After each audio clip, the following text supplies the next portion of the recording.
Cú Chulainn and the Curse of Morrigan. When the goddess tested a mortal hero. The morning mist veiled the wild plains of Ulster, whispering through the ancient oaks, a sound like the calling of another world, where fate and blood are one. In the heart of that haunted land stood Cú Chulainn, the son of light, and shadow, the champion of Ireland, a man ready to walk the path that would define his soul. They say, when a mortal grows so great that even the gods turn their gaze upon him, his destiny no longer belongs to himself. And so it was then that Morrigan appeared, the goddess of war, prophetess of death, and weaver of fate, who spun the threads of life with blood and spirit. At the blood-red dusk, while Cú Chulainn was sharpening his blade by the riverside, Morrigan emerged from the violet mist. Her hair was darker than a moonless night, her skin pale as morning fog, and her eyes held the storms of 1,000 destinies. She stepped forward, her voice flowing like wind over the moor.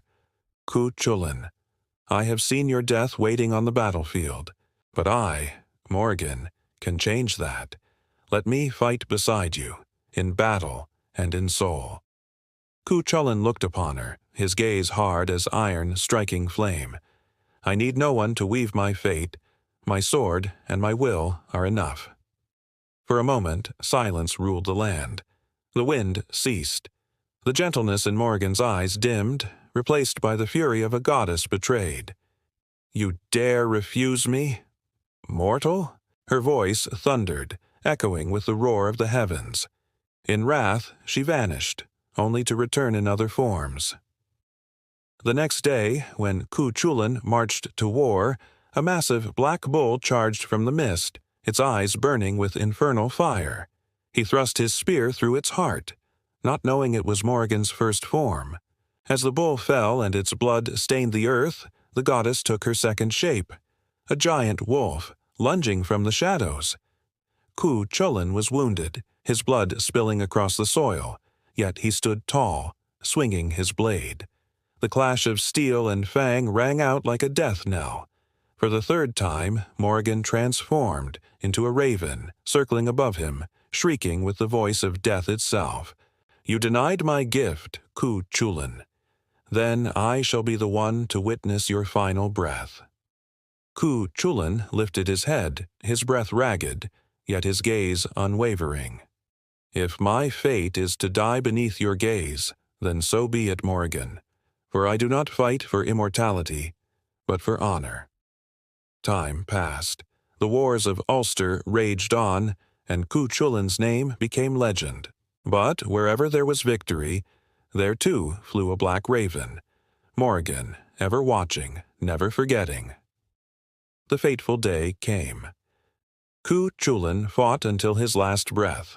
Though his body was torn and broken, he refused to kneel, binding himself to a standing stone so that he would not fall before his enemies. Blood soaked the earth. The wind grew still. Upon a nearby branch the raven descended. Morrigan, silent, watching, no longer with anger, no longer with hatred, only a quiet sorrow. You have chosen your path, hero of Ulster, she whispered, and I have chosen to remember you forever. Her wings unfolded, and she soared into the blood-red dusk. The wind rose again, carrying the song of destiny through the void. And there, upon the battlefield, bound to the stone, Cú Chulainn still stood, eyes open toward the dying sun, not in defeat, not in tragedy, but in the eternal stillness of a human soul that dared to defy the gods themselves. Some heroes are born to conquer, but others are born to be remembered by the gods.